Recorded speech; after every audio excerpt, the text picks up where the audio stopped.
जय हिंद मित्रांनो, तुम्ही पाहतात माझं चॅनल स्ट्रेट ड्राईव्ह आणि स्ट्रेट ड्राईव्ह मध्ये परत एकदा आपलं सहर्ष स्वागत. तुमच्याविषयी माझी परत एक प्रेमळ अशी तक्रार आहे की तुम्ही लाईक करत नाही, सबस्क्राईब करत नाही आणि घंटीचा आयकॉन दाबत नाही.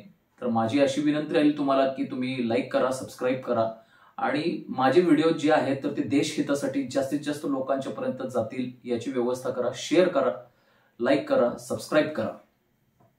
आज आपण वळूयात एका नवीन विषयाकडे. आजचा विषय आहे वक्फ बोर्ड. मित्रांनो, मोदी सरकारनं आता नवीनच एक जाहीर केलेला आहे की वक्फ बोर्ड जो आहे तर त्या ऍक्ट मध्ये जो आहे तर तो 1955 साली पारित झाला होता. 2013 मध्ये आणि 1995 मध्ये त्याच्यामध्ये वारंवार दुरुस्ती करण्यात आला. वक्फ बोर्डाला जे अमर्याद अधिकार दिले गेले त्याच्याबद्दल मोदी सरकारनं आता संशोधन करायचं ठरवलेलं आहे आणि एकूण 40 दुरुस्त्या त्या वक्फ बोर्ड ऍक्ट जो आहे तर त्या वक्फ बोर्डाच्या ऍक्ट मध्ये मोदी सरकारनं करायच्या ठरवलेल्या आहेत. आता मुळात आपण जाणून घेऊ की हे वक्फ बोर्डाचं प्रकरण नेमकं काय आहे. वक्फ बोर्डाचं प्रकरण मित्रांनो असं आहे की कुठच्याही धर्मनिरपेक्ष राष्ट्रामध्ये किंवा कुठच्याही राष्ट्रामध्ये कधीही घडणार नाही आणि कधीही कुठल्याही बाबीमध्ये कुठल्याही घटकाला एवढ्या सवलती मिळणार नाहीत, एवढ्या अमर्यादित सवलती, असीमित सवलती ज्या आहेत तर त्या वक्फ बोर्डाला मित्रांनो आपल्या घटनेने, आपल्या संविधानानं वक्फ बोर्डाला दिलेल्या आहे. आता या वक्फ बोर्डाची सुरुवात कशी झाली? 1947 साली हिंदू आणि मुस्लिम यांच्यामध्ये एक भयानक जातीय दंगली घडून आपल्या देशाच्या स्वातंत्र्यानंतर पाकिस्तानची स्थापना झाली. पूर्व पाकिस्तान आणि पश्चिम पाकिस्तान हे आपल्यापासून धर्माच्या आधारे वेगळे झाले आणि इथून जाताना मुसलमानांनी काही संपत्ती सोडल्या. त्या संपत्तींमध्ये तिकडून जे पाकिस्तानातमधून जे हिंदू आलेले होते तर ते तिथं राहू लागले आणि आपले परमपूज्य बापू महात्मा गांधी यांना हे अर्थातच बघवलं नाही. ते म्हटले की हे मुसलमान जे आहेत तर त्यांच्या प्रॉपर्टी सोडून जे गेलेले आहेत. कुठले मुसलमान? तर या देशावरती निष्ठा नसणारे मुसलमान. हे कुणाच्या प्रॉपर्टी सोडून गेले? तर त्यांच्या प्रॉपर्टी सोडून गेले. त्यांच्या प्रॉपर्टीमध्ये येऊन कोण राहायला लागले? तिकडचे आलेले जे हिंदू आहेत तर ते राहायला लागले. तर त्या हिंदूंना हुसकावून काढा आणि त्यांच्या प्रॉपर्टीचं संरक्षण करण्यासाठी वक्फ बोर्ड किंवा वक्फ ऍक्ट ही अशी नवीनच संकल्पना काँग्रेस शासित पंडित जवाहरलाल नेहरू त्यावेळेचे पंतप्रधान होते, काँग्रेस शासित सरकारने त्यावेळेला आणली आणि वक्फ बोर्डाला काही अधिकार दिले गेले. मित्रांनो, मला या निमित्तानं हे सांगायचं आहे की जे मुस्लिम लांगुल चलनाचा जो अनियंत्रित फास आहे, जो आपल्या सेक्युलर जनतेभोवती, मानेभोवती जो आवळण्याचं काम केलेलं आहे तर ते वेळच्या वेळेला काँग्रेसने केलेलं आहे. आणि मला न उलगडलेलं हे कोड आहे की काँग्रेस एवढं जरी जातीवादी असून आणि एवढं अमर्यादित सवलती एका विशिष्ट धर्माला देत असून देखील हिंदू लोक काँग्रेसला का मतदान करतात हे न पटण्यासारखं आहे आणि हे डोक्यापलीकडचं आहे. तर वक्फ बोर्ड जो आहे तर तो 1955 साली जो आहे तर तो अस्तित्वात आला. 1955 साली त्याला काही अधिकार दिले गेले. त्याच्यानंतर मित्रांनो वळूया आपण 1992 कडे. 6 डिसेंबर 1992 रोजी तुम्हाला सगळ्यांनाच माहिती आहे की बाबरी मशीद आणि राम मंदिर जे आंदोलन आहे तर त्याच्यातल्या संघर्षानं पीक गाठला गेला, एक उच्चांक गाठला गेला आणि त्याची परिणती, तो जो वादग्रस्त ढाचा आहे अयोध्येमधला तर तो पडण्यात त्याची परिणती झालेली आहे. अशा वेळेला ती परिणती अयोध्येमधला वादग्रस्त ढाचा पडण्यात ज्या वेळेला झाली तर त्याच्या पाठीमागं PV नरसेराव होते आणि काँग्रेस पार्टी त्याला एक रिस्पॉन्सिबल आहे असा एक जावई शोध मुस्लिमांनी लावला. प्रत्यक्षात काँग्रेस पार्टीचा आणि त्याचा दुरान्वयाने देखील काही संबंध नव्हता. काँग्रेस पार्टी ही परंपरागत मुस्लिमांची पाठीराखी राहिलेली आहे. परंतु पंतप्रधान PV नरसिंहराव ते तत्कालीन पंतप्रधान होते हिंदुस्थानचे, तर त्यांचा जो संबंध आहे तर तो राष्ट्रीय स्वयंसेवक संघाशी काही जणांनी लावला आणि PV नरसिंहराव आणि कारसेवक जे होते, विश्व हिंदू परिषद बजरंग दलाचे जे हिंदुत्ववादी कार्यकर्ते होते, यांच्यामध्ये मॅच फिक्सिंग असल्याचा आरोप तमाम मुस्लिम संघटनांनी लावला आणि तुमच्यामुळे आमची बाबरी मशीद पडली असा एक काँग्रेसवरती आरोप त्यात काळच्या मुसलमानांनी केला.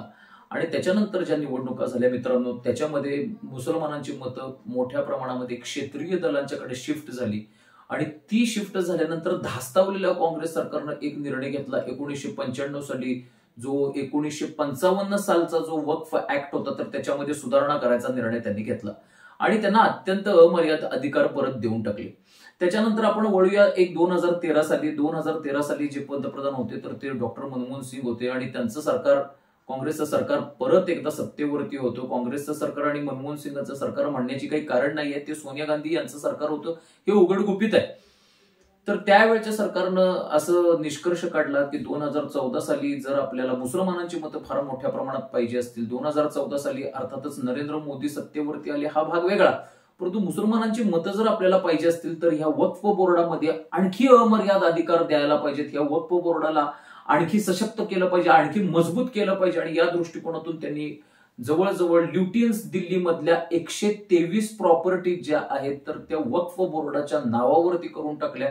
आणि तुम्ही आम्हाला मत द्या, आम्ही तुम्हाला जास्तीत जास्त स्वातंत्र्य देतो या देशाला ओरबाडण्याचं, या देशाला लुबाडण्याचं. आणि जे स्वातंत्र्य हिंदुस्थानमध्ये हिंदूंना कधीही मिळत नाही, शिखांना मिळत नाही, पारशींना मिळत नाही, बौद्धांना मिळत नाही, ते जे स्वातंत्र्य आहे तसं आम्ही तुम्हाला देतो. तुम्ही आम्हाला फक्त मत द्या आणि एक गठ्ठा मत द्या, असं एक लॉलीपॉप मुस्लिम समाजाला काँग्रेसनं त्यावेळेला दाखवलं गेलं. त्याचा परिणाम अर्थातच उलटा झाला. 2014 साली श्री नरेंद्र मोदी यांच्या नेतृत्वाखाली रालोआचं सरकार बनलं. हा भाग अत्यंत वेगळा आहे. वक्फ बोर्डाकडे मित्रांनो 1955 साली जवळजवळ एक 52,000 प्रॉपर्टीची नोंद होती. 52,000 प्रॉपर्टीची संख्या जवळजवळ आता 8 लाखापर्यंत झालेली आहे. आणि 9.5 लाख एकर एवढी जी जमीन आहे हिंदुस्थानातली तर ती वक्फ बोर्डाच्या घशात घातलेली आहे. वक्फ बोर्ड हे दुर्दैवानं आज आपलं मिलिटरी क्षेत्र असेल किंवा आपलं रेल्वेचं जे मंत्रालय असेल, रेल्वेचं जे बोर्ड असेल तर त्याच्यापेक्षा देखील त्याच्या खालोखाल सर्व शक्तिमान जे आहे तर ते आता वक्फ बोर्ड बनलेलं आहे मित्रांनो. मिलिटरीच्या नावावरती जेवढ्या प्रॉपर्टीज आहेत, जेवढ्या रेल्वे बोर्डाच्या नावावरती प्रॉपर्टीज आहेत, त्याच्या खालोखाल आता 3ऱ्या क्रमांकाची शक्ती म्हणजे वक्फ बोर्ड बनलेलं आहे मित्रांनो. या वक्फ बोर्डामध्ये पूर्णपणे दुसऱ्याच्या अधिकाराचं दमन केलं जाते. समजा तुमची जमीन आहे कुठल्याही परिस्थितीमध्ये, त्या जमिनीमध्ये एक मजार उभी आहे किंवा एखादी कबर तिथं उभी केलेली आहे रातोरात, तर रातोरात वक्फ बोर्ड ती तुमची प्रॉपर्टी जी माझीच आहे असं प्रतिपादन करू शकतं. आणि त्या प्रतिपादनाला तुम्ही सर्वोच्च न्यायालयामध्ये, उच्च न्यायालयामध्ये कुठेही चॅलेंज करू शकत नाही. त्याच्यासाठी चॅलेंज तुम्ही वक्फ बोर्डाकडेच करू शकता, जे सेंट्रल वक्फ बोर्ड समजलं जातं. तर त्या बोर्डाकडे तुम्ही, राज्य वक्फ बोर्ड हे वेगळं आहे, तर राज्य वक्फ बोर्डाचं जे चॅलेंज आहे ते तुम्ही सेंट्रल वक्फ बोर्डाकडे करू शकता. आणि सेंट्रल वक्फ बोर्डावरती केवळ त्यांचीच माणसं बसत असल्यामुळं त्याच्या विरुद्ध तुम्हाला काही करता येत नाही आणि त्याच्या विरुद्ध काही दाद मागता येत नाही. या उलट तुम्ही जर तुमच्या संपत्तीचा किंवा तुम्ही जर तुमच्या स्थावर प्रॉपर्टीचा जर ताबा पूर्णपणे सोडला नाही तर तुमच्यावरतीच केस करण्याचे अधिकार जे आहेत, अमर्याद अधिकार, तर ते वक्फ बोर्डाला दिलेले आहेत. आणि वक्फ बोर्ड तुम्हाला देखील आत घालू शकतं आणि तुम्हाला कुठलंही न्यायालय आणि कुठलीही न्यायव्यवस्था तुमच्या मदतीला येऊ शकत नाही. अशा प्रकारचे अमर्यादित आणि भस्मासुरासारखे जे अधिकार आहेत तर ते वक्फ बोर्डाला आपल्या यापूर्वीच्या सरकारनं दिलेले आहेत. वक्फ बोर्डाचं एक उदाहरण फेमस आहे तमिळनाडूमध्ये. मला आता नाव आठवत नाही, कुठलं तरी एक गाव होतं, त्याच्यामध्ये 1400 वर्षापूर्वीचं एक हिंदू मंदिर होतं आणि बहुसंख्याक तिथे हिंदूच आहेत, मुसलमानांची घरं देखील जास्त नाही आहेत. आणि अशा परिस्थितीमध्ये वक्फ बोर्डानं त्या पूर्णपणे गावावरती दावा केलेला आहे. आणि आपल्या कोल्हापूर जिल्ह्यातलं वडणग्याचं जे उदाहरण आहे तर ते तर पुरेसं फेमस झालेलं आहे. वक्फ बोर्डानं तिथल्या गावाच्या ग्रामपंचायतीच्या जागेवरती दावा केला. त्याच्यानंतर काय झालं त्याच्या पुढं तर तिथल्या हिंदूंनी किती आवाज उठवला याच्याविषयी जास्त माहिती उपलब्ध नाहीये मित्रांनो. तर असं हे वक्फ बोर्ड, या वक्फ बोर्डाला अमर्याद अधिकार आहेत. हे वक्फ बोर्ड एका भस्मासुरासारखं काम करायला लागले. या वक्फ बोर्डाकडे संपत्ती आहे किंवा स्थावर प्रॉपर्टी आहे 3ऱ्या क्रमांकाची हिंदुस्थानातल्या. अशा ह्या वक्फ बोर्डाचा भस्मासूर रोखायचा तरी कसा काय? या रोखण्यासाठी आपण प्रयत्नशील राहिलं पाहिजे आणि आपण हिंदुत्ववादी पक्षांना मतदान केलं पाहिजे असं आपल्या हिंदूंना जर वाटलं असतं तर फारच चांगलं झालं असतं. परंतु तसं बहुसंख्य हिंदूंना वाटत नाही आहे. बहुसंख्य हिंदूंनी आतापर्यंत काँग्रेसला साथ दिलेली आहे. आणि जे भाजपचं जे सरकार आहे, जे वक्फ बोर्डाच्या विषयी सातत्यानं आवाज उठवत आलेला आहे, तर त्या मोदी सरकारनं 10 वर्षामध्ये काही वक्फ बोर्डाविषयी केलेलं नाहीये. म्हणून त्यांच्या नावानं बोंब मारायला आज आपले हिंदू लोक मोकळे झालेले आहेत. म्हणजे ज्यांनी वक्फ बोर्डाचा भस्मासूर निर्माण केला तर त्यांना मतं द्यायची, परंतु जे वक्फ बोर्डाला संपू निघालेले आहेत किंवा संपू पाहत आहेत तर त्यांना मात्र दूर लोटायचं, अशी हिंदूंची एक दुटप्पी नीती आहे. म्हणूनच हिंदूंना एक दुग्गल असं म्हटलं जातं आंतरराष्ट्रीय पातळीवरती. आणि हिंदू हे जे आहेत तर ते डबल स्टँडर्ड जे अंगीकार करणारे कम्युनिटी आहे, असा आंतरराष्ट्रीय एक स्तरावरती आपला एक उद्धार केला जातो. हा भाग अत्यंत वेगळा आहे. तर आता नरेंद्र मोदी सरकारनं काय केलेलं आहे, नरेंद्र मोदी सरकारनं या वक्फ बोर्डामध्ये काही बदल सुचवलेले आहेत. एकूण त्या बदलांची संख्या जी आहे तर ती 40 आहे. आणि त्या वक्फ बोर्डावरती 40 बदल ज्या वेळेला होतील तर तो खरोखर आपल्या हिंदुस्थानच्या राजकारणामध्ये सुधीर म्हणावा लागेल. परंतु मला या ठिकाणी असा अंदाज व्यक्त करावासा वाटतोय की नरेंद्र मोदी सरकार जे पहिल्या कॉन्स्पिरसीनं काम करत होतं, एक गुप्तपणानं काम करत होतं, तर आपलं जे प्लॅनिंग आहे तर ते कधीही कुणालाही सांगायचं नाही, जे बोलायचं आहे ते कधी करायचं नाही आणि जे करायचं आहे ते कधी बोलायचं नाही, या नीतीनुसार मोदी सरकार काम पहिल्यांदा करत होतं मित्रांनो. परंतु आता मोदी सरकारची जी नीती आहे तर ती पूर्णपणे तोकडी आहे असं मला वाटतंय.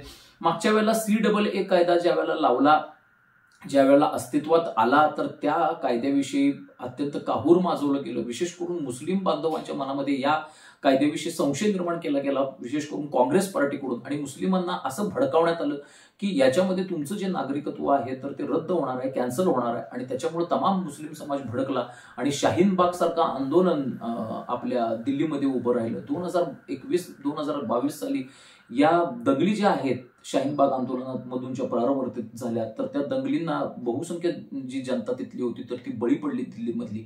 आणि अत्यंत निरपराध त्याच्यामध्ये मारले गेले. अत्यंत पोलीस अधिकारी कर्तव्यदक्ष जे होते ते त्याच्यामध्ये शहीद झाले आणि अत्यंत स्त्रियांच्या वरती तिथं अत्याचार केले गेले मित्रांनो. याला निमित्त एकच होतं, ते म्हणजे CAA कायदा.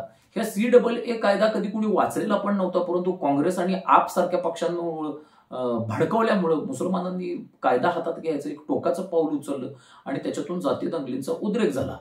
त्याच्यानंतर मुस्लिम बांधवांना देखील कळून आलं की या कायद्यामध्ये तसं काहीच नाहीये. हा कायदा जो आहे तो नागरिकत्व देण्याचा कायदा, नागरिकत्व घेण्याचा कायदा नाहीये.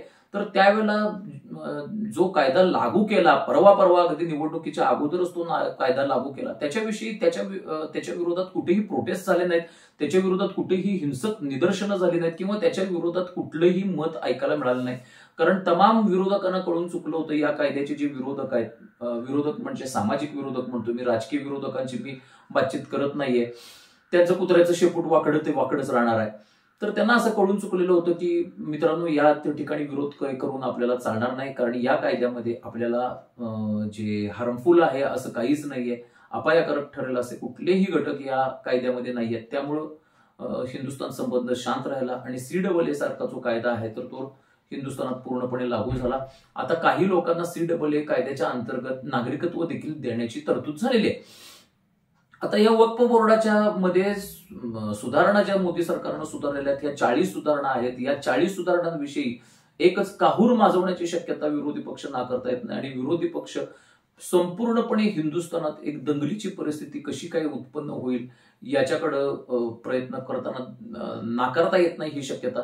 ज्या पद्धतीनं दिल्लीमध्ये आणि दिल्लीच्या परिसरामध्ये शाहीन बाग सारखं एखादं आंदोलन उभं राहिलं, तर त्याच पद्धतीचं एखादं आंदोलन हे देशातल्या वेगवेगळ्या भागांच्या मध्ये उपस्थित करण्याची शक्यता विरोधी पक्षांच्याकडून अगदीच काही नाकारता येत नाहीये. विरोधी पक्ष जे आहेत मित्रांनो, तर ते 2024 साली ज्या निवडणुका झाल्या, 2024च्या 4 जूनला त्याचे निकाल लागले, त्याच्यानंतर 240 जागा नरेंद्र मोदींना मिळाल्या. परंतु विरोधी पक्ष जो आहे तर तो अत्यंत शिरजोर झालेला आहे. त्याला असं वाटतं की नरेंद्र मोदींची शक्ती जी आहे तर ती पर्यायानं कमी झालेली आहे. ऍक्च्युली त्यांना 234च जागा मिळालेल्या आहेत. पूर्णपणे इंडिया आघाडी जी आहे तर ते 26 ते 27 घटक पक्षांचं जे कडबोळ आहे त्या कडबोळ्याला मिळून 234 जागा मिळालेल्या आहेत.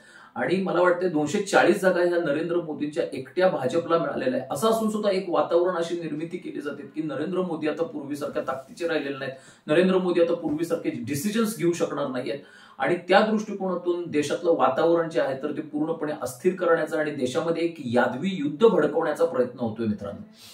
तर हे जे युद्ध भडकवण्याचा प्रयत्न होणार आहे तर त्याला एक आयतं निमित्तच मिळालेलं आहे वक्फ बोर्डाच्या ज्या सुधारणांच्यामुळे, ज्या 40 सुधारणा येऊ घातलेल्या आहेत तर त्याच्यामुळं. तर या सुधारणांच्या वरती जो आहे तर तो प्रकाश पाडण्यासाठी मी आणखीन एक व्हिडिओ करणारच आहे की त्या नेमक्या सुधारणा कसल्या आहेत आणि त्याच्यामध्ये कुठल्या कुठल्या सदस्यांची तरतूद केली जाणार आहे, त्याच्यामध्ये कुणाला अधिकार मिळणार आहेत, वक्फ बोर्डाचे अधिकार जे आहेत तर ते अमर्याद कसे क्षीण केले जाणार आहेत. परंतु काँग्रेस पार्टी मुस्लिमांना भडकवण्यासाठी, मुस्लिम बांधवांना भडकवण्यासाठी याचा उपयोग करणार हे 100% निश्चित आहे. बघूयात आता नरेंद्र मोदी सरकार कसं त्याच्या विरोधात पावलं उचलतंय आणि सामाजिक सलोखा आणि सामाजिक शांतता जपण्यासाठी नरेंद्र मोदी सरकार काय प्रयत्न करते. मुळात एका धर्माला विशिष्ट न्याय, दुसऱ्या धर्माला विशिष्ट न्याय, ही जी संकल्पना आपल्या देशात आहे अल्पसंख्याक आणि बहुसंख्याक, ही संकल्पना मोडीत काढण्याची गरज आहे मित्रांनो. कारण या देशामध्ये जे आहे तर ते 22% जे लोक आहेत तर ते आता कुठच्याही पद्धतीनं अल्पसंख्याक होत नाही. त्यांचा अल्पसंख्याक दर्जा काढून घेण्यात यावा अशी तमाम हिंदुत्ववादी मंडळींचा युक्तिवाद असतो. आणि तो युक्तिवाद काही प्रमाणात खरा देखील आहे. कारण एखाद्या धर्माला जर तुम्ही सातत्यानं जर चांगली वागणूक देत असाल आणि ऍट द सेम टाइम तुम्ही दुसऱ्या धर्माला जर दुय्यम सातत्यानं वागणूक देत असाल तर त्या दोन्हीच्या मध्ये एक फुटीची बीजं रोवली जातात, त्या दोन्हीच्या मध्ये एक दंगलीची बीजं रोवली जातात आणि देश आपला जो आहे तर तो सिव्हिल वॉरच्या उंबरट्यावरती उभा राहील काही दिवसांनी. हेच जर लांबूल चरणाचं धोरण जर पुढे याही पद्धतीनं चालू राहिलं तर मात्र देशाचा विनाश जो आहे तर अटळ आहे. तर ते देशाची दुसरी फाळणी देखील होऊ शकते किंवा या देशाची 100 शकलं देखील होऊ शकतात दुर्दैवानं असं म्हणावं लागेल. हे जर होऊ द्यायचं नसेल तर तमाम हिंदूंनी एकजूट होण्याची गरज आहे. तमाम हिंदूंनी हिंदुत्ववादी पक्षांना मतदान करण्याची गरज आहे. परंतु आत्ताचा जो हिंदू आहे तर तो निद्रिस्त आहे, तो काही जागृत आहे असं मला काही म्हणता येणार नाहीये. आता नुकत्याच झालेल्या लोकसभा निवडणुकीमध्ये अयोध्येसारख्या ठिकाणी जिथं प्रभू श्रीरामांचं मंदिर बनवलं आणि ते मंदिर जे होतं तर ते सर्वोच्च न्यायालयाच्या कृपेमुळे जरी बनलं असं आपण म्हणत जरी आलो तर त्याच्या पाठीमागे नरेंद्र मोदी यांच्या सरकारचा अदृश्य हात होता हे आपल्याला उघडगुपित आहे मित्रांनो. तरी पण अयोध्येसारख्या ठिकाणची जी सीट आहे तर ती बीजेपीला गमवावी लागते आणि तिथं समाजवादी पार्टी, जिथं कार सेवकांच्या वरती गोळीबार केला ज्या समाजवादी पार्टीनं आणि 100 वरती कार सेवकांची तिथं मुर्दे पाडले ज्या समाजवादी पार्टीनं, त्या समाजवादी पार्टीचा तिथं खासदार अवधेश प्रसाद हा निवडून येतो, ही हिंदूंच्या दृष्टिकोनातून फार शेमफुल ऍक्ट आहे आणि ही फार लाजिरवाणी गोष्ट आहे मित्रांनो. आणि त्याच्यामधून हिंदूंनी जे इन्फिरियोरिटी कॉम्प्लेक्स आणि न्यूनगंडत्वाची जी भावना आहे तर त्याच्यातून बाहेर पडण्याची गरज आहे. नरेंद्र मोदी सरकारनं योग्य हालचाल केलेल्या आहे. वक्फ बोर्डाच्या विरोधात विशेष करून ह्या 40 सुधारणा ज्या काही केलेल्या आहेत तर त्या अत्यंत चांगल्या आहेत. आणि एक मी म्हणतोय की धर्मनिरपेक्षतेच्या पर्यंत जाण्यासाठी, एक धर्मनिरपेक्षतेच्याकडं एक संविधानात्मक जाण्यासाठी एक योग्य प्रकारची स्टेप नरेंद्र मोदी सरकारनं उचललेली आहे असं माझं स्वतःचं वैयक्तिक मत आहे. कारण हिंदूंना त्यांचे जी मंदिरं आहेत, त्यांचे जे मठ आहेत तर त्याचं प्रबंध करायचं कुठलंही स्वातंत्र्य या देशामध्ये नाहीये. 1925 साली ब्रिटिशांनी असं सांगितलं होतं की हिंदूंची जी मठं आहेत, हिंदूंची जी मंदिरं आहेत तर ती पूर्णपणे सरकार जमा करा, कारण हिंदूंची ती लायकी नाहीये आणि हिंदूंना ते येत नाहीये कसं त्याचा प्रबंध करावा, कसं त्याचं समायोजन करावं. शिखांना देखील त्यांनी फक्त गुरुद्वारा समिती जी होती तर ती नेमली होती, परंतु मुसलमानांना वक्फ बोर्डाच्या कायद्यान्वये अमर्यादित अधिकार दिलेले आहेत. आणि असं करून त्याच्यामध्ये जर संशोधन केलं तर मुसलमान, हिंदू आणि शीख असू देत, पारशी असू देत, ईसाई असू देत, बौद्ध असू देत, हे सगळे एकाच रेंजमध्ये येतील, हे सगळे एकाच रेषेमध्ये होतील आणि संविधानात्मक जी धर्मनिरपेक्षतेचा जो ढाचा आहे तर तो कायम राहील हिंदुस्थानची, अशी माझी या निमित्तानं इच्छा आहे. आणि प्रत्येक तुमची देखील तशी इच्छा, प्रत्येक हिंदुस्थानी नागरिकाची तशी इच्छा असली पाहिजे. परंतु दुर्दैवानं आज आपल्या समाजामध्ये असे काही काँग्रेससारखे पक्ष आहेत की जे सातत्यानं मुस्लिमांचं लांबूल चालन करत जातात. मुस्लिमांना अमर्यादित अधिकार कसे मिळतील आणि मुस्लिमांच्यातली जातीयता कशी वाढत राहील, मुस्लिमांना एक डॉक्टर आणि इंजिनियर करण्यापेक्षा त्यांना अतिरेकी कसं बनवता येतील, मुस्लिम लोक जास्तीत जास्त कॉन्व्हेंटमध्ये शिकण्यापेक्षा जास्तीत जास्त मदरशामध्ये कसे काय शिकतील आणि तिथून ते मूलतत्ववादी होऊन आणि फंडामेंटलिस्ट होऊन कसे काय बाहेर पडतील, तर त्याच्याकडे आज दुर्दैवानं काँग्रेससह जे तथाकथित जे सेक्युलर पक्ष आहे तर त्यांचं लक्ष आहे. आणि जो भारतीय जनता पक्षासारखा हिंदुत्ववादी पक्ष आहे त्याचे आता दात काढून घेतलेले आहेत आणि ते दात जे आहेत तर ते काढून घेतल्यामुळं भारतीय जनता पक्षाची अवस्था आता विषारी पहिल्यांदा होता तो कोबरा, परंतु त्याचे दात काढून घेतले तशी झालेली आहे आणि तो जास्तीत जास्त दंश करताना आता आपल्याला दिसून येणार नाहीये. तर तो कितपत दंश करेल किंवा कितपत तो देशहिताची पावलं उचलू शकेल तर ते आता बघणं याही ठिकाणी मनोरंजक ठरणार आहे. मित्रांनो, तूर्त एवढंच. माझे व्हिडिओ पाहत राहा, लाईक करा, सबस्क्राईब करा आणि देशहितासाठी पुढे पाठवत राहा. जय हिंद, जय महाराष्ट्र, वंदे मातरम.